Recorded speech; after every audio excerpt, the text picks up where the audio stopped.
Mutual शुरू करना है शायद, है ना? 59 तक हो गए थे सारे, देखें। ठीक है, चलो।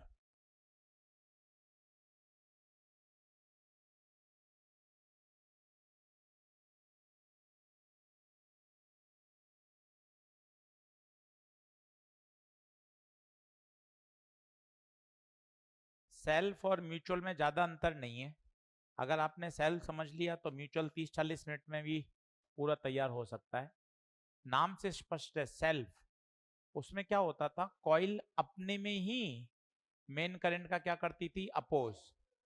इसमें क्या होगा, दो कॉइल होंगी, एक प्राइमरी और एक, आप चेंज करोगे किसमें, प्राइमरी में, प्रभाव किसमें दिखेगा, सेकेंडरी कॉइल में। तो लिखिएगा,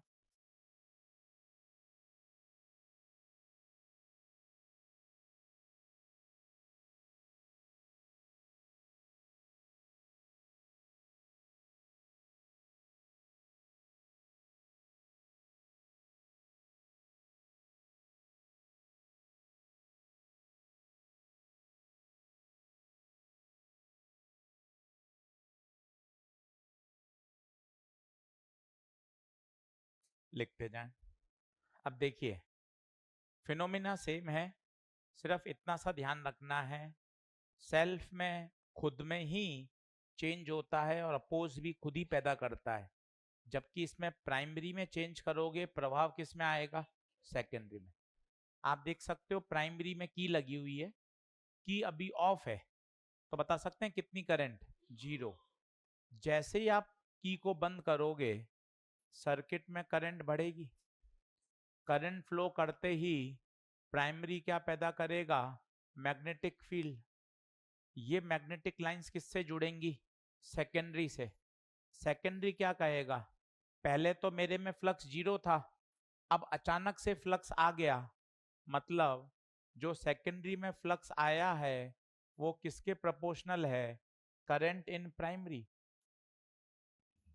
महसूस करिए, अगर मैं प्राइमरी में ज्यादा करंट फ्लो कराऊंगा तो मैग्नेटिक फील्ड ज्यादा पैदा होगी, तो सेकेंडरी से फ्लक्स भी ज्यादा जोड़ेगा। प्रोपोर्शनल साइन हटाएंगे तो कांस्टेंट आता है m, वहां आता था l, तो m का फॉर्मूला आ गया phi2/i1। यहां मन खुश कर सकते हैं कि कुछ भी अंतर नहीं है, l का फॉर्मूला भी यही था, phi/i, सेम है बिल्कुल फॉर्मूला, आपको कहीं कोई टेंशन नहीं। पर यहाँ phi2 और i1 क्यों मेंशन किए, phi2 क्या है, phi2 flux link with secondary, और i1 है करंट इन प्राइमरी।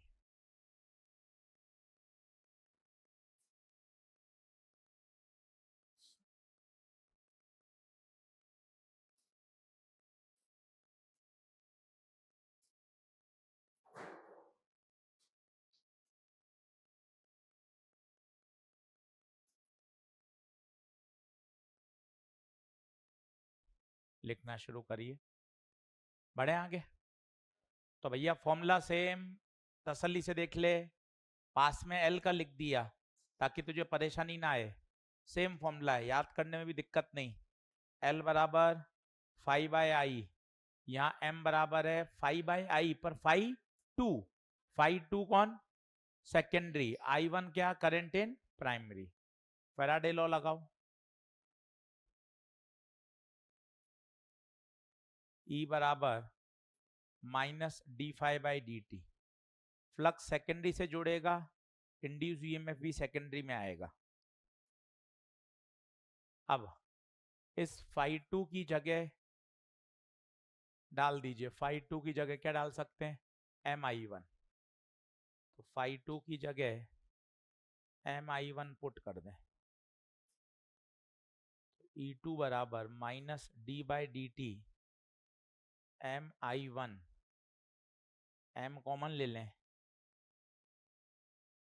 di1/dt। मन खुश कर सकते हैं, L में भी यही था, E बराबर -L/di/dt। पास में इसलिए लिखा रहा हूं ताकि दिमाग पे जोर नहीं पड़ेगा, अरे यार बिल्कुल वैसा ही फॉर्मूला है। बस यहाँ 1 2 क्यों आ रहे हैं, इसको थोड़ा नींद खोलिए। क्यों 1 2 क्यों आ रहे हैं? क्योंकि यहाँ प्राइमरी सेकेंडरी का है। सेल्फ इंडक्शन में प्राइमरी सेकेंडरी नहीं था, एक ही कॉइल थी। 1 1 1 1 क्या है, जरा बोलिए। 1 क्या है? Primary. I1 current in primary, phi 2 flux with secondary. तो दो ही फॉर्मूले आए हैं, दोनों को मैं स्टार लगा देता हूं इस पूरी स्लाइड में, और दोनों ही फॉर्मूले सेल्फ इंडक्शन के हैं।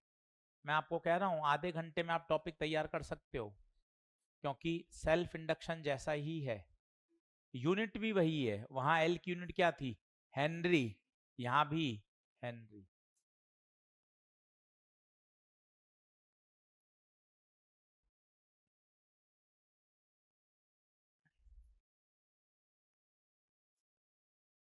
स्केलर क्वांटिटी है। नाम क्या है एम का? कॉफिशिएंट ऑफ म्यूचुअल, पूरा नाम बोलिए। वो था कॉफिशिएंट ऑफ सेल्फ इंडक्शन। केवल फॉर्मूले नहीं रटें, थोड़ा प्रोसेस बोलें, टॉपिक समझ में आएगा तो प्रश्न करने मजा आएगा। केवल नोट्स पढ़ने से क्या होगा, जरा आप सोचो ना। आप पूरी कहानी समझो। दो कॉइल हैं, घर पे भी इस तरह से पढ़ा जाता है। दो कॉइल हैं, प्राइमरी और सेकेंडरी। आपने बदलाव किस में किया? प्राइमरी में। उसका प्रभाव किस में आया? सेकेंडरी में। फेराडे क्यों प्रकट हुए? फेराडे तो एक ही बात जानते हैं, जब जब फ्लक्स में चेंज होगा तब तब इंड्यूस ईएमएफ आएगा। थोड़ा सा लॉजिकली पढ़ते हैं तो क्या चीजें लंबे समय तक आप उसको रिकॉल कर सकते हो। आड़े कट फॉर्मूले फॉर्मूले याद करोगे ना तो लगा भी नहीं पाओगे, क्वेश्चन में पता ही नहीं चलेगा कहाँ लगाना है। तो एक बार थोड़ा सा रिलैक्स करके समझें। एम का पहले नाम बोलें, coefficient of mutual induction. M की यूनिट हेनरी। म्यूचुअल और सेल्फ इंडक्शन के फॉर्मूले एक जैसे हैं, है ना। ये I1 क्या है? I1 current in primary, E2 induce EMF in secondary. क्या ये बात ओके है? बढ़ चलूं आगे। अब यहाँ एक फेमस चीज आती है जो अगले 4-5 सिस्टम अपन को पढ़ने, कॉफिशिएंट ऑफ म्यूचुअल इंडक्शन निकालते कैसे हैं वो पढ़ेंगे। एक बार एम का फॉर्मूला बोल लो, थोड़ी सी नींद खुल जाएगी।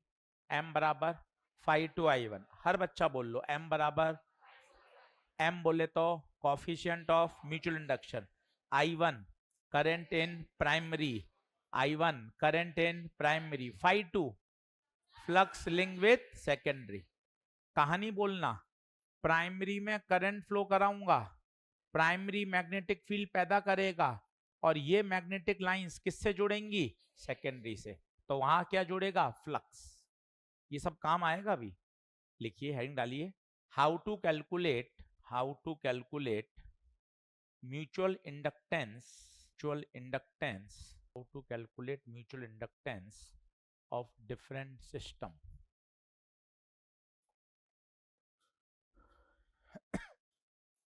अब देखते जाना। डेरिवेशन की आवश्यकता नहीं है, पर एक दो कर लेते हैं, एक दो याद कर लेंगे सीधे, तो क्या थोड़ा तरीका पता चल जाएगा। एक बार पेन पेंसिल छोड़ के समझ लें।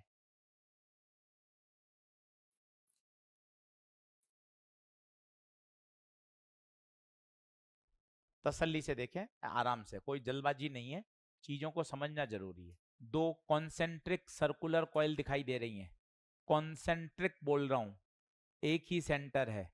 कोप्लेनर भी है, कोप्लेनर एक ही प्लेन में, दोनों एक ही प्लेन में। Coplanar, concentric. बाहर वाले में क्या फ्लो कर रही है? करंट। बताइए स्टेप नंबर 1, करंट फ्लो करने पर बाहर वाली कॉइल क्या पैदा करेगी? Magnetic field at the centre. Formula बताइए, बायो सावर्ट लॉ, पहला lecture. Mu naught I bye आई, नहीं I1, R नहीं। पहला स्टेप बताइए। सर ये इतना बड़ा क्यों दे रखा है? इसके पीछे भी फिजिक्स है। ये इसलिए दे रखा है, बाहर वाली रेडियस बहुत बड़ी है और अंदर वाली बहुत छोटी है। इससे क्या होगा, ये जो फॉर्मूला आपने डिराइव किया है वो बताइए कहाँ है? Magnetic field at centre. तो वो कॉइल, उसका क्या महसूस होना चाहिए? सेंटर। ये तभी होगा जब आउटर कॉइल बहुत बड़ी हो। अब बताइए क्या इसके लिए फील्ड यूनिफॉर्म रहेगी? हाँ, क्योंकि इसकी रेडियस बहुत। तो ये ऐसा महसूस हो रहा है कि बाहर वाले के कहां रखी गई है, इसमें कहां महसूस हो रहा है, इसमें तो महसूस नहीं हो रहा। तो R1 बहुत बड़ा है, इसके पीछे फिजिकल सिग्निफिकेंस समझ में आ रहा है, क्योंकि जो आपने फॉर्मूला डिराइव कर रहा है वो magnetic field at the centre है, magnetic field at the centre है। ठीक है, अब ये जो मैग्नेटिक फील्ड पैदा हुई, ये बताइए सेकेंडरी से जाके फ्लक्स जोड़ेगी। फ्लक्स का फॉर्मूला बताइए ईमानदारी से। फाई बराबर बी ए कॉस थीटा, बिंदास बताइएगा। फ्लक्स सेकेंडरी का, एरिया भी सेकेंडरी का, पर फील्ड कारण फील्ड सोर्स कौन है? सोर्स प्राइमरी है। हैव पेशेंस, आराम से देखिए। फ्लक्स सेकेंडरी का, मजे आप खुद कर रहे हो, जूते भी आप खरीद रहे हो, कपड़े भी आप खरीद रहे हो, पैसा पिताजी का है। फ्लक्स सेकेंडरी, एरिया खुद का, परंतु फील्ड प्राइमरी का। अब बताइए थीटा कितना डिग्री इसका? सी से क्लॉक, सी से क्रॉस, एरिया भी अंदर, बी भी theta, B1 mu naught I by 2R1, area pi r इसका area, cos zero 1। Step number 3, M निकालना। फाई 2 बराबर MI1, फाई 2 पूरा रख दीजिए, म्यू नॉट I1 पाई R2 स्क्वायर 2R1 बराबर MI1, I1 से I1, तो M निकल के आ गया म्यू नॉट पाई R2 स्क्वायर बटे NCERT का सॉल्व एग्जाम्पल, नीट में आया हुआ है, याद करने का जुगाड़ बता देता हूं।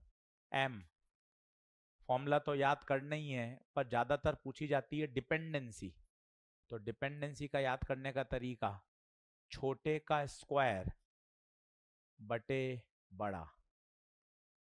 ये देखिए सबसे अच्छा तरीका। छोटी रेडियस कौन सी थी बताइए? R2 स्क्वायर, तो छोटे का स्क्वायर R2 का स्क्वायर बटे बड़ी रेडियस। देख सकते 2 बार पूछा गया है, NCERT का सॉल्व एग्जाम्पल है। अब एक और करके दिखाता हूं, याद करने का तरीका बताइए। छोटे का स्क्वायर बटा बड़ा, लिख लेना, NCERT सॉल्व एग्जाम्पल है। ऐसा लिखने से क्या, जब पढ़ते हैं तो थोड़ा फोकस ज्यादा होता है।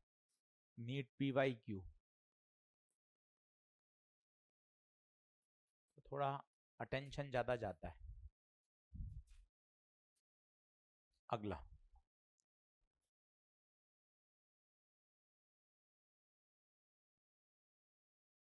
अब 2 स्क्वायर है,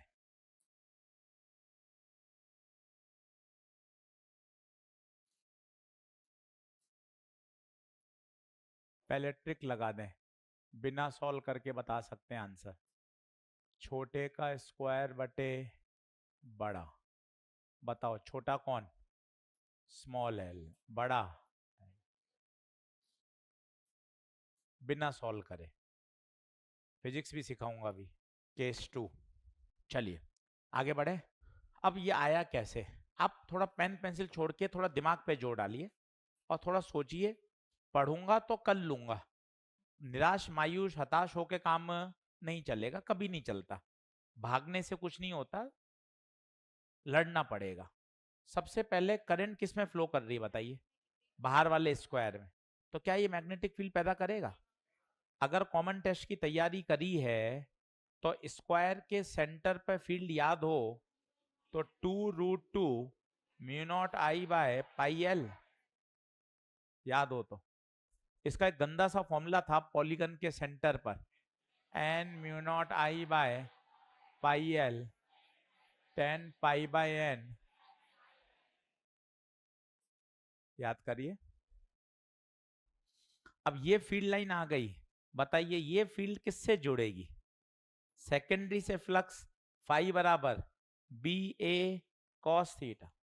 वही शब्द बोल रहा हूं बार बार, flux secondary, area secondary, field. और बताइए ठक ठक नियम लगेगा तो फील्ड कैसे आएगी, क्रॉस, एरिया भी अंदर। तो बताइए B1 2√2 mu naught I1 pi L, area, इसका एरिया बताइए स्क्वायर का, L स्क्वायर cos 0। ये कौन आ गया, φ2।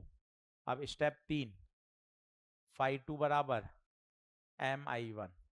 थोड़े बड़े हो जाइए, जैसे φ2 रखूंगा तो ये I1 और ये I1 क्या हो जाएगा, कैंसिल। तो बताइए M कितना आ जाएगा, सीधा खुद बताइए।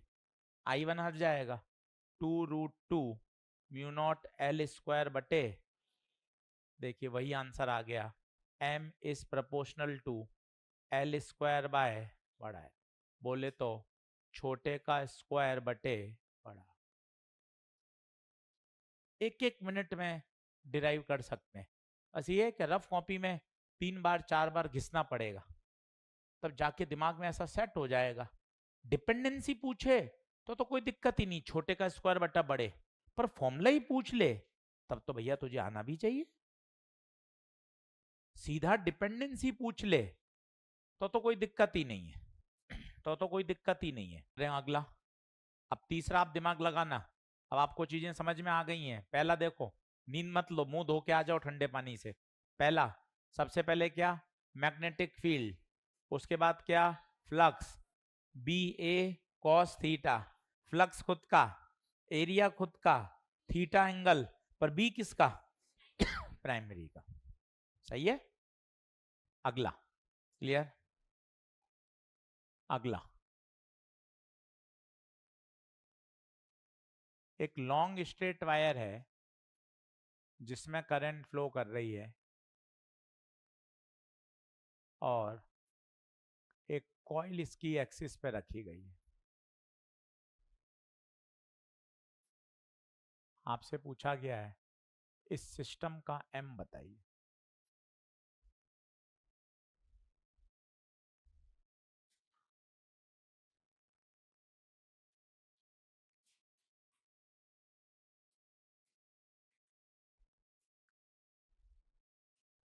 अब जिसको तरीका याद है वो कर सकता है, आंसर बड़ा इसका इंटरेस्टिंग है, 0। अब आपने अगर लॉजिक से पकड़ लिया तो बढ़िया, जेई मेन में आया वो सवाल है। अब इसमें रट्टाबाजी नहीं चल रही, कैसे, जिसने फिजिक्स सीखी है वो कर सकता है। तो मुझे बताओ स्टेप नंबर 1 क्या होगा, मैग्नेटिक फील्ड कौन पैदा करेगा, वायर। आप मुझे बताओ कैसे होगी, ठक ठक नियम, फील्ड इधर, क्रॉस ऊपर, डॉट। होती कैसी है फील्ड लाइंस, क्या सर्कुलर होती है, ये देखिए, ये क्या बनाई है मैंने बताइए, फील्ड लाइंस। आराम से करिए। ये क्रॉस का मतलब यहां से कहां जा रही हैं, अंदर जा रही है, अंदर अंदर अंदर, यहां से कहां आ रही है, बाहर। तसल्ली से बनाइए। अच्छा, इसका प्लेन बता सकते हैं, कौन सा प्लेन होगा, जैसे ये आपका वायर है, महसूस करिए ना, थोड़ा फिजिक्स को देखिए, ये वायर है, इसकी फील्ड लाइन कैसी है बताइए, कैसी है, ऐसी गोल गोल। अगर वायर हॉरिजेंटल होता है तो फील्ड लाइंस वर्टिकल प्लेन में होती है, तो ये फील्ड लाइंस ऐसी हैं। आराम से 10 मिनट इसी बात को समझो, तेज क्यों भागना, पता ही है फिजिक्स में मामला बहुत गड़बड़ है, बहुत दिक्कत आती है। ये वायर है, ये फील्ड लाइंस, ये देख, ये किसकी फील्ड लाइंस है बता, वायर। बताइए बात क्लियर।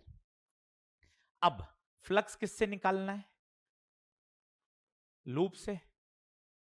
अब ये लूप कैसे रखा है एक बार हाथ से बता, हाथ से बता। लूप ऐसा है, इसका एरिया बताएगा, एरिया, एरिया ये रहा, आनंद आ जाएगा। फील्ड लाइन कैसी थी, चला हाथ चला, नींद खोलेगी, फील्ड लाइन ऐसे थी, गोल गोल गोल गोल गोल गोल, और एरिया ये रहा, ये फील्ड लाइंस, ये एरिया। एंगल बता दे, एंगल 90, एंगल 90, फ्लक्स लिंक ही नहीं करेगा, फाई बराबर बी ए कॉस 90, और चूंकि फ्लक्स ही 0 आ गया, फ्लक्स ही 0 आ गया, तो m बराबर होता है फाई बाय आई, तो m भी 0। ये पहले भी हमने एक सवाल किया था ऐसा, मैं आपको बता देता हूं, लेंज लॉ में। यस, देखिए एक लेंज लॉ का सवाल है, क्वेश्चन नंबर बता दें तो मजा आ जाए। एनसीईआरटी का अनसॉल्व क्वेश्चन है, अपने डीपीपी में है 33। इसमें भी फ्लक्स 0 आया था, नो इंड्यूस करंट आई थी।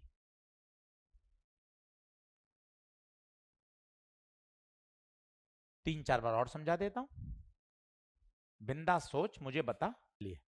वापस बताइए, फील्ड लाइंस एक बार हाथ से बताइए। फील्ड लाइंस ये रही, प्लेन बता देंगे तो मजा आ जाएगा। ये वाई जेड प्लेन है, वाई जेड प्लेन है, ये एक्स होता है तो ये वाई जेड प्लेन में फील्ड लाइंस है। एरिया वेक्टर एक्स में है, वाई जेड प्लेन और एक्स में एंगल 90, फ्लक्स 0, फ्लक्स 0 तो एम भी 0। चौथा सिस्टम,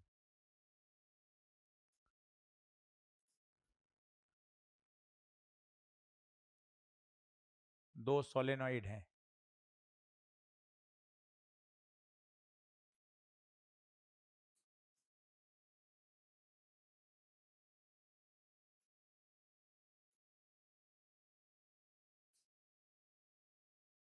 निकाल क्या रहे हैं हम?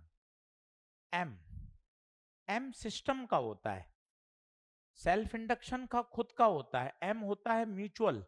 इन दोनों पूरे सिस्टम का एम है। कुछ लोग M12 लिखते हैं, कुछ M21 लिखते हैं, ये सब बराबर है। 1221 का क्या मतलब है? पहले का किसके रेस्पेक्ट में? दूसरे रेस्पेक्ट, या दूसरे का बोले तो एक ही बात है। इसका जो M होता है वो होता है mu naught N1 N2 A/L। चाहे तो इसको भी डिराइव करा सकता हूं, अभी करा भी दूंगा, सीधा ये याद होना चाहिए।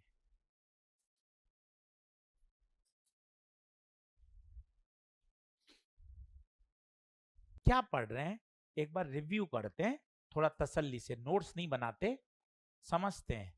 एजी सर आप क्या करा रहे हो? अलग अलग सिस्टम का एम निकाल रहे हो। इस ये क्या है? सिस्टम का नाम बोलो क्या है? दो सर्कुलर कॉइल का एम बोलेंगे तभी तो समझ में आएगा, नहीं तो कैसे बढ़ते ही जा रहे हैं पन्ने, उससे होगा क्या? सिलेबस हो गया तो फायदा क्या हुआ भाई? इससे बढ़िया तो 2 दिन ज्यादा लग जाए तो दिक्कत नहीं है, तो समझ में तो आए। एम किसका निकाला? दो कॉन्सेंट्रिक सर्कुलर कॉइल का, बोल थोड़ा एक्टिवनेस आएगी। दो कॉन्सेंट्रिक सर्कुलर कॉइल का। ट्रिक क्या है? छोटे का स्क्वायर बटे बड़ा। दूसरा बता, दो स्क्वायर लूप के बीच का एम, छोटे का स्क्वायर बटा। तीसरा बता, एक कॉइल और एक वायर का एम, कितना आया? 0। अब किसका निकाल रहे हैं? दो सॉलिनॉइड। यार एक सेकेंड, सब जगह दो दो लोग क्यों हैं? दो कॉइल, दो स्क्वायर, एक वायर, दो सॉलिनॉइड। म्यूचुअल हमेशा दो के लिए डिफाइंड होता है भाई, सेल्फ हमेशा एक का होता है। क्या इसका अकेले का सेल्फ नहीं होगा? होगा। इसका अकेले का सेल्फ होगा। और किसी को एल याद हो तो हम पढ़ चुके हैं, अगर आपने पढ़ाई करी हो तो, self inductance of solenoid mu naught N square बटे एल इंटू, पहले का निकालेंगे तो L1 N1, दूसरे का निकालेंगे म्यू नॉट N2 स्क्वायर बटे L इंटू ए। एक बार इनको मल्टीप्लाई करो, एक बार इनको मल्टीप्लाई करो, L1 L2 mu naught square N1 square N2 square A square बटे स्क्वायर रूट ले लो, तो root L1 L2 mu not N1 N2 ए बटे L। अरे भैया म्यू नॉट N1 N2 ए बटे L को क्या बोल दें? M। तो भैया एक रिलेशन आ गया M और L में, M बराबर रूट L1 L2। ये एक रिलेशन भी आ गया।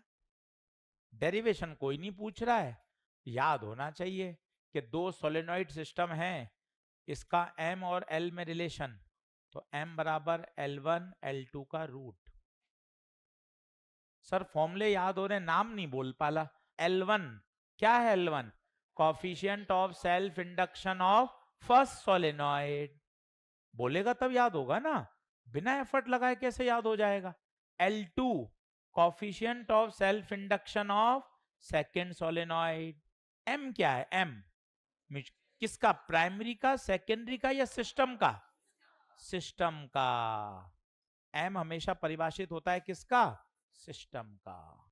छोटा एल और बड़े एल में अंतर है, छोटा एल लेंथ है, लिख लेना, अपनी होशियारी गड़बड़ दे देती है।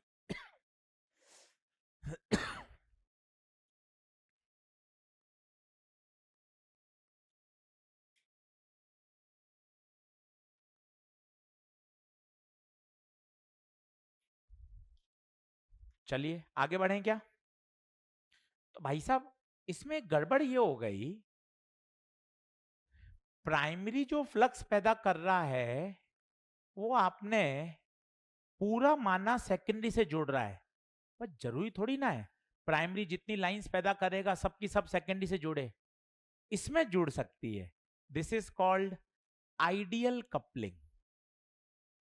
आइडियल कपलिंग है, तो जो हम फॉर्मूला पढ़ते हैं m बराबर रूट L1 L2, ये आइडियल है। इन जनरल यही फॉर्मूला हो जाता है k रूट L1 L2, जहां पर k कहलाता है कोफिशिएंट ऑफ कपलिंग। सर ये क्या होता है कोफिशिएंट ऑफ कपलिंग? आप देख सकते थे प्राइमरी फ्लक्स पैदा कर रहा था मैग्नेटिक फील्ड, और ये किससे जुड़ रही थी? पर भैया जरूरी थोड़ी ना सारी की सारी जुड़े, कुछ हवा में लॉस हो जाए। ये देखिए इसमें सारी की सारी जुड़ रही हैं, तो इसका के लगभग 1 है। जरूरी थोड़ी ना आपने ऐसी रखी हो, आपने ऐसी रखी हो, इस केस में क्या होगा? कुछ लॉसेस हो जाएंगे, इसका मतलब यहां के लेस देन 1 होगा। जरूरी थोड़ी ना आप ऐसे रखो, आपने किसी एंगल पे रख दी। सर एंगल पे रखने पे क्या होगा? जरा सोचिए, इसका बी इधर है, इसका एरिया इधर है, तो बी और ए के बीच में क्या आ गया? एंगल आ गया। एंगल आते ही कॉस की वैल्यू, जो कॉस 0 पहले 1 था, अब थोड़ा कम हो जाएगा। एंगल आते ही यहां भी कपलिंग कम हो जाएगी। तो डिपेंड करता है कि आप कैसे रख रहे हो। तो M depends on relative orientation of the coil. वैसे इसमें सवाल कभी आया नहीं ना, एनसीईआरटी में दिया हुआ है, पर एम्स में पहले पूछा जा चुका है। ये जो है ये किसके लिए केस में लगता है? Ideal case. ऐसा मानते हुए कि जितना प्राइमरी ने फ्लक्स पैदा किया वो पूरा का पूरा किससे जुड़ गया, पर हर परिस्थिति में ऐसा हो ये कोई जरूरी नहीं है। तो डिपेंड करेगा कि आपका रिलेटिव ओरिएंटेशन क्या है। और मेरे साथ लिखता भी जा। चलो अब एक बार रिवाइज करा रहा हूं ताकि नींद खुले, फिर 5 सवाल आपको करने को दूंगा। चलिए सबसे पहले मुझे बताइए म्यूचुअल में होता क्या है, थोड़ा बोलिए कोशिश। कितनी कॉइल? 2। छोटा सा ऐसा डायग्राम बनाए। करंट किस में फ्लो करी? प्राइमरी में। फ्लक्स किससे जुड़ता है? सेकेंडरी से। phi2 is proportional to I1, proportional हटाएंगे तो MI1। पहला चैप्टर का फॉर्मूला phi2 बराबर MI1। जब जब करंट में चेंज करेंगे तब तब फ्लक्स में भी, तो इसी फॉर्मूले को कभी कभार ऐसा लिख देते हैं, डेल्टा फाई बराबर M डेल्टा I1। इस पे एनसीईआरटी में एक प्रश्न दे रखा है, प्राइमरी में करंट में चेंज करेंगे तो सेकेंडरी में फ्लक्स में भी क्या आएगा? चेंज। थोड़ा सा बोल बोल के याद करें, वापस सिखा रहे हैं, तुरंत का तुरंत, आज ही पढ़ाया आज ही रिवीजन, ताकि वो बार बार दिमाग में बात बैठे कि सर प्राइमरी में करंट फ्लो करा रहे हैं, फ्लक्स किससे जुड़ रहा है? सेकेंडरी से। फैराडे लॉ याद करिए, E बराबर minus D phi by D T. अब phi2 की जगह रख दूंगा mi1, m बाहर आ जाएगा तो बताइए क्या बचेगा, m di/dt। ये दूसरा कॉन्सेप्ट, ये पहला कॉन्सेप्ट।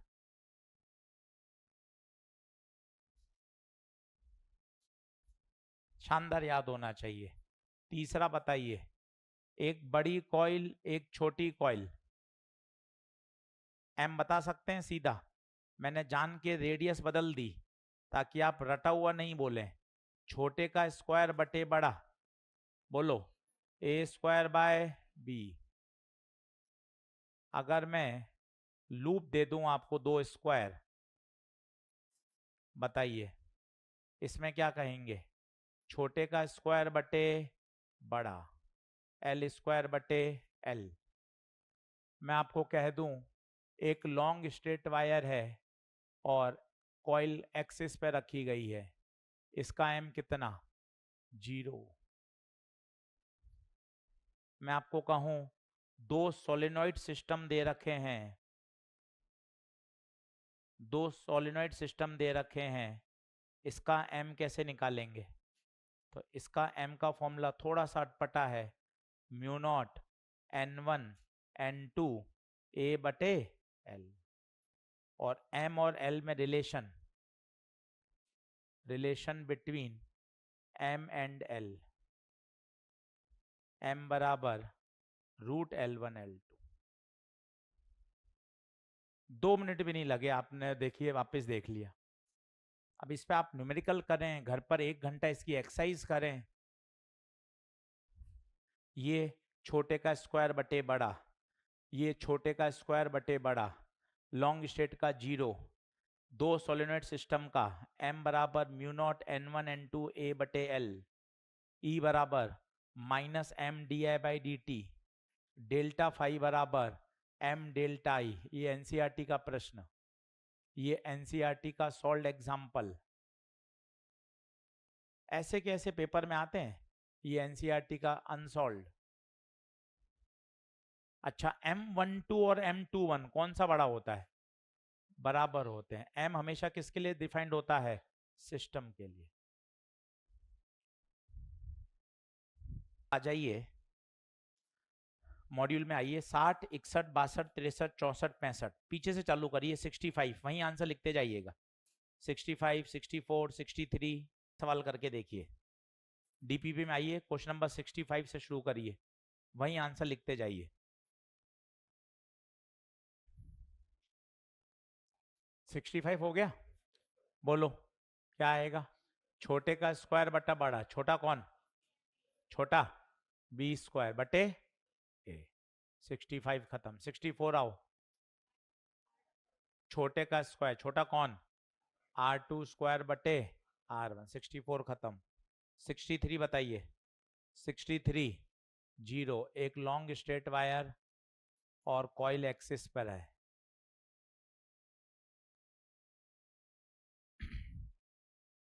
सिक्सटी टू खुद करिए, 62 पे लिख लीजिए एनसीईआरटी क्वेश्चन, स्टार लगा के रखिएगा, एनसीईआरटी का अनसॉल्व सवाल है।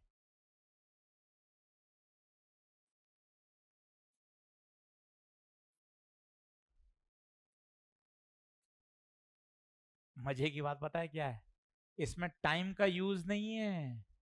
कौन सा लगेगा, डेल्टा फाई बराबर m डेल्टा I1, पहला कॉन्सेप्ट।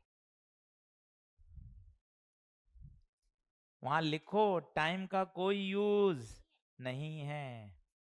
करंट हो गई 0 से 20, तो बताओ डेल्टा I कितना हो गया, 20 एम्पियर।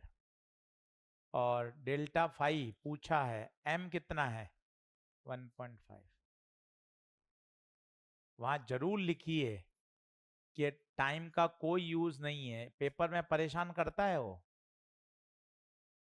और एनसीईआरटी का सवाल है, तुरंत रिपीट हो जाएगा, मजा आ जाएगा।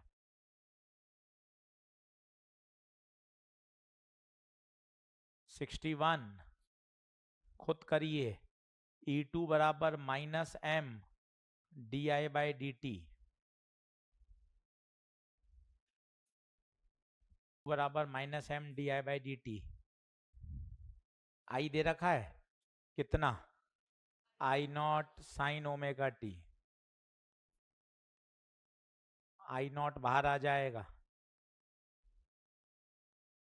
साइन ओमेगा टी का डिफ्रेंशिएशन जानते हैं कितना, कॉस ओमेगा टी नहीं, cos omega T into omega, omega T का वापस करेंगे ना।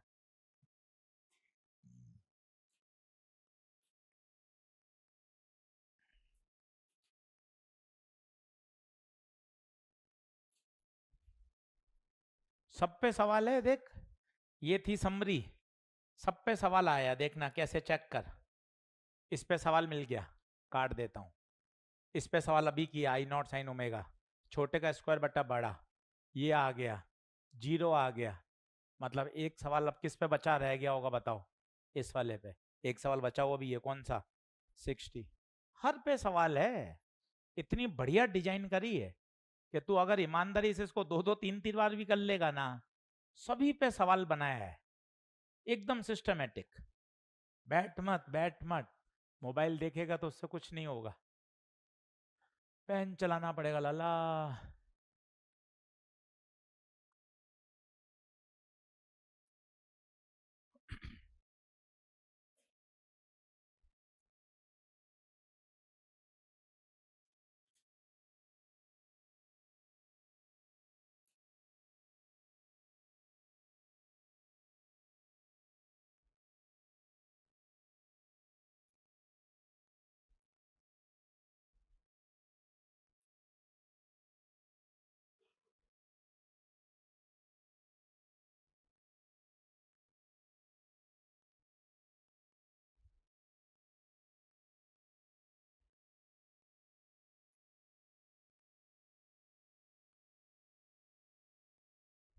आया आंसर, क्या लगाएंगे उसमें, उसमें कह रहा है दो सोलेनॉइड है, तो फॉर्मूला लगेगा E बराबर minus M D I by D T.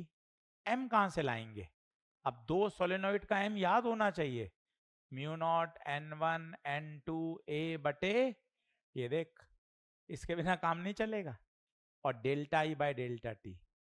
अब सब चीज दे रखी है, ध्यान से देख, सब, number of turns primary secondary, area, लंबाई, करंट, टाइम, सब दे रखा है, सब दे रखा है। टाइम दे रखा है 0.25, करंट दे रखी है 2 एम्पियर से रिवर्स हो गई। अच्छा, रिवर्स का मतलब समझे आप क्या होता है, पहले 2 एम्पियर थी और रिवर्स हो गई तो -2, तो डेल्टा ही हो जाएगा I2 माइनस I1, तो डेल्टा ही हो जाएगा -4 एम्पियर रिवर्स।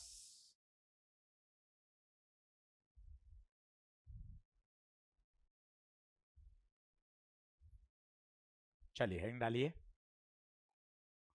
AC generator. आज घर जाके भैया तैयार करना है पूरा म्यूचुअल, तब मजा है, सेल्फ तब मजा है। सेल्फ चालू हो रहा था 40 से, देखो 40 से लेकर 65 तक ये सेल्फ और म्यूचुअल है। एक बार बताओ कौन सा सवाल रह गया, 40 से शुरू करो, 40 से 65 तक, 40 से लेके 65 तक देखो कौन सा रह गया है। सेल्फ इंडक्शन शुरू हो रहा है 40 से, 40 से, 40 से 65 तक देखो कोई रह गया क्या, हो गए क्या सारे, 40 से लेकर 65 तक। आज ही आपका होमवर्क है, सेल्फ पूरा म्यूचुअल पूरा। चलो अगला छोटा सा टॉपिक, एसी जनरेटर। आज जितनी भी आप लाइट देख रहे हैं, ये लाइट जनरेट कैसे होती है, ये जनरेट होती है एसी जनरेटर से। देने वाले थे फेराडे और हेनरी, दोनों ने अलग अलग कंट्री में एक ही समय इसकी खोज करी थी। इसमें होता क्या है, एक आर्मेचर कॉइल घूमती है, ये आर्मेचर होता है, इसको घुमाना पड़ता है। ये जितना भी आप बोलते हो कि ना सर वो डैम बनाते हैं, सर डैम में पानी बना, पानी को रोक लेते हैं, फिर पानी को गिराते हैं तो बिजली बनती है। कैसे बिजली बनती है, वो जो पानी गिरता है ना, वो इस आर्मेचर को क्या करता है, घुमाता है। पानी जो गिर रहा है वो आर्मेचर को घुमा रहा है। फिर सर हम कभी बोलते हैं हॉस्टल से देखते हैं वो कोटा थर्मल दिख रही है, 3 चिमनियां, धुआं निकलता रहता है। सर वो कैसे बिजली पैदा करता है? कोटा थर्मल में कोयले को जलाया जाता है, कोयले को जलाने से भाप बनती, एनर्जी आती है, और उस एनर्जी से इस आर्मेचर को क्या करते हैं, घुमाते हैं। सर कभी बाड़मेर जैसलमेर साइड जाते हैं तो बड़ी बड़ी विंड मिल दिखती हैं, पवन चक्की। सर वो क्या होता है, जब हवा चलती है तो उससे जो बड़ी बड़ी पंखुड़ियां वो क्या होती हैं, घूमती हैं। उससे कौन जुड़ा हुआ है, आर्मेचर। अल्टीमेटली घुमाना किसको है, आर्मेचर को। कोटा के पास रावत भाटा है, वहां पे न्यूक्लियर पावर प्लांट है, न्यूक्लियर पावर प्लांट। वो यूरेनियम का वहां पर विखंडन होता है, यूरेनियम डिसइंटीग्रेट होता है, तो एनर्जी रिलीज होती है। उस एनर्जी से पानी को गर्म करके पानी की क्या बना देते हैं, भाप। वो भाप क्या करता है, आर्मेचर को घुमाता है। सर मैं घर पे फ्री रहता हूं पूरे पूरे दिन रील और इंस्टा में, मैं घुमाऊं क्या आर्मेचर को? यस। तो क्या तेरे घुमाने से बिजली पैदा हो सकती है? हाँ। पर आपके घुमाने से जो बिजली पैदा होगी उससे रिमोट का एक छोटा सा बल्ब जलेगा, बस बस इतना से ही जलेगा, क्योंकि आप इतना बड़ा आर्मेचर को बहुत लंबे समय तक घुमा नहीं सकते। हम कर क्या रहे हैं घुमाने में, मैकेनिकल वर्क कर रहे हैं, मैकेनिकल वर्क। पानी को रोककर आपने क्या किया, पोटेंशियल एनर्जी बना ली। ऊपर से जब पानी गिरा तो पोटेंशियल एनर्जी काइनेटिक में कन्वर्ट होके उसने आर्मेचर को क्या कर दिया, घुमा दिया। एनर्जी एक फॉर्म से दूसरे फॉर्म में कन्वर्ट हो रही है। आप आर्मेचर को घुमाओगे तो मैकेनिकल वर्क ही तो कर रहे हो। Mechanical work is convert into electrical energy, ये कहलाता है एसी डायनेमो। सर कैसे बिजली कैसे पैदा हो जाती है, वही फैराडे का बेसिक चैप्टर की आत्मा। ये कॉइल है, ये ऐसे घूम रही है, ये मैग्नेटिक लाइंस ऐसे जा रही है, ये मैग्नेटिक लाइंस है नॉर्थ से साउथ, ये मैग्नेटिक लाइंस है। अब होगा क्या, इसके कॉइल के घूमने से क्या होगा, आप खुद बताइए। कॉइल के घूमने से जो उसका एरिया वेक्टर है वो बदलता जाएगा। आपको पता है पूरे चैप्टर में एक ही तो बात थी, फ्लक्स बदलो, फ्लक्स। फ्लक्स क्या होता था बताइए, फाई बराबर एन बी ए। आपने सवाल कियो, कभी वो बी बदलता था, कभी वो ए बदलता था, कभी वो, सोच समझ से बताइए इसमें क्या बदल रहा है, क्या बदल रहा है? थीटा लगातार बदलता जा रहा है। कैसे बदल रहा है थीटा बताइए? फील्ड तो फिक्स है, फील्ड तो फिक्स है। एरिया, कभी एरिया इधर, कभी एरिया इधर, कभी एरिया इधर, कभी एरिया इधर, कभी एरिया इधर। लगातार ए वेक्टर क्या होता जाएगा, चेंज होता जाएगा। एरिया थोड़ी ना बदल रहा है, एरिया तो फिक्स है आर्मेचर का, एरिया नहीं बदल रहा है, एंगल बदल रहा है। क्या बदल रहा है, एंगल। फॉर्मूला डेरिवेशन सब सिखा दूंगा, और पहले बेसिक आत्मा तो समझ। एसी जनरेटर क्या होता है, ये पूरा पैराग्राफ लिखा हुआ है। कोयले से बिजली कैसे बनाते हैं, पानी रोकते हैं तो क्या होता है, एनसीईआरटी की पूरी सारी लाइनें बोल दी मैंने आपको। करता क्या है, छोटा सवाल ही आ जाए असर्शन रीजन स्टेटमेंट का। डायनामो क्या करता है, मैकेनिकल एनर्जी को इलेक्ट्रिकल एनर्जी में बदलता है। किस पर बेस्ड है, फैराडे लॉ ऑफ ईएमआई पर काम करेगा, कि जब जब फ्लक्स बदलेगा तब तब ईएमएफ पैदा होगा। आराम से एक बेसिक चीज आनी चाहिए, एक बेसिक ढांचा दिमाग में आना चाहिए। अब बता, थीटा की जगह लिख सकता हूं ओमेगा टी। ये कहां से आया, सर्कुलर मोशन, एंगुलर वेलोसिटी बराबर ओमेगा, एंगुलर वेलोसिटी ओमेगा बराबर थीटा बाय टी। तो बता थीटा बराबर ओमेगा टी, ये फ्लक्स आ गया। अब बता फैराडे लॉ से ई बराबर क्या होगा, ई बराबर minus D phi by D T. Derivation कर रहे हैं ऐसे ही, बाकी फॉर्मूला भी याद करेगा तो चलेगा। एक बार बोर्ड पे देख, एन भार बी भार ए भार कॉस माइनस साइन, और ओमेगा टी का minus minus plus, N B omega sine omega T. और ध्यान से देख, मजा आएगा। जो ईएमएफ पैदा हो रहा है वो किसके साथ वेरी कर रहा है, साइन। इसे बोलते हैं साइनोसुडल। यही हमारा अगला चैप्टर है, कौन सा, एसी, साइनोसुडल। हमारे घर पर भी जो ऑल्टरनेटिंग ईएमएफ ऑल्टरनेटिंग करंट है वो साइनोसोडल आता है। घर पर एसी आती है, डीसी नहीं आती। जनरेटर क्या पैदा कर रहा है? एसी।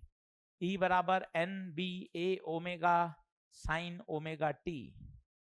डेरिवेशन तो ठीक है, नहीं करोगे तो भी चलेगा। 2 मिनट थे इसलिए मैंने बता दिया। क्या चीज बोलिए? एरिया वेक्टर की डायरेक्शन चेंज हो रही है, एरिया का मैग्नीट्यूड नहीं बदल रहा है। हाँ, इसमें डायरेक्शन नहीं आ रही ना, ये तो एरिया मैग्नीट्यूड है, तो बदलेगा कौन? थीटा। एरिया वेक्टर की दिशा बदल रही है। Armature, AC generator, dynamo.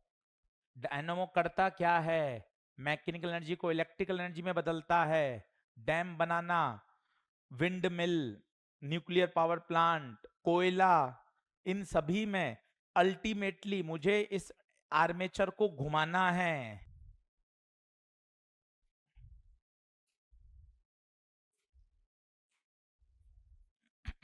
जरा सोच के बताइए, एक चक्कर में ईएमएफ कितनी बार अपनी डायरेक्शन बदलता है? 2 बार, 3 बार? ये देखें, एक चक्कर, इसके बाद तो ये रिपीट हो गया। देखना कितनी बार।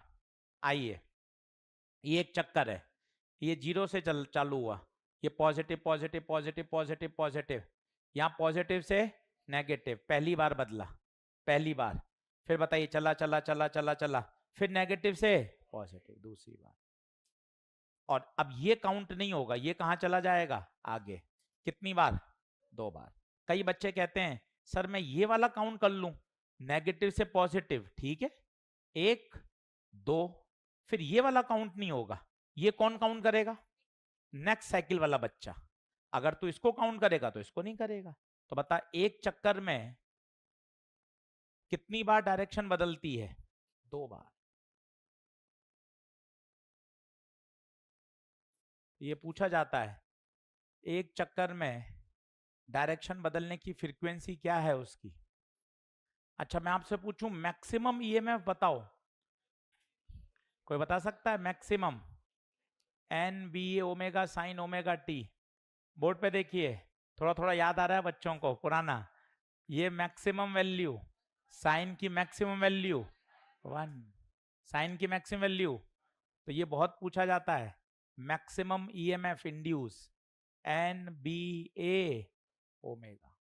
एनसीईआरटी में इस पे सवाल भी है, मैक्सिमम इंड्यूस ईएमएफ।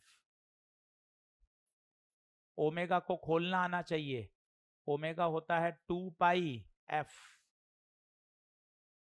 ओमेगा खोलना आना चाहिए 2πf। दो सवाल देखिए, 72 और 73। 72 73। 72 का क्या आंसर आएगा? What is the frequency of change of direction? कितनी बार चेंज करता है? 2 बार। 73 कर सकते हैं? क्या पूछा है? मैक्सिमम पूछा है क्या? एम्पलीट्यूड। देखो एक नया शब्द है, मैक्सिमम का मतलब एम्पलीट्यूड होता है। वो पूछे मैक्सिमम करंट या मैक्सिमम ईएमएफ, इसका मतलब है एम्पलीट्यूड ऑफ ईएमएफ। कितना अच्छा शब्द मिलता है प्रश्न करने पर। वो पूछे मैक्सिमम करंट, इसका मतलब है amplitude of current. Sir current कैसे लाऊंगा? ओम्स लॉ, आई बराबर ई बाय आर। जब ई मैक्स होगा तो आई भी मैक्स होगा। और मैक्सिमम ईएमएफ कितना होता है? एन बी ए ओमेगा बटे आर। ओमेगा को क्या खोल सकते हैं? 2πf।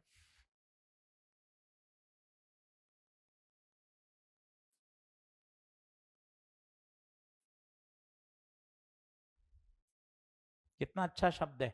अपन मैक्सिमम मैक्सिमम पढ़ रहे हैं, उसने मैक्सिमम ना बोलकर एम्पलीट्यूड बोल दिया।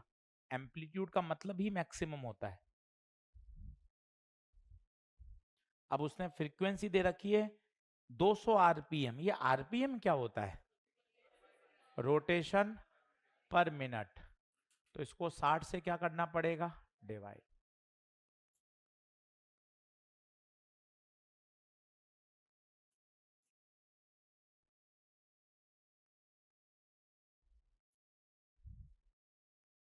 अगले लेक्चर में इससे आगे बढ़ेंगे।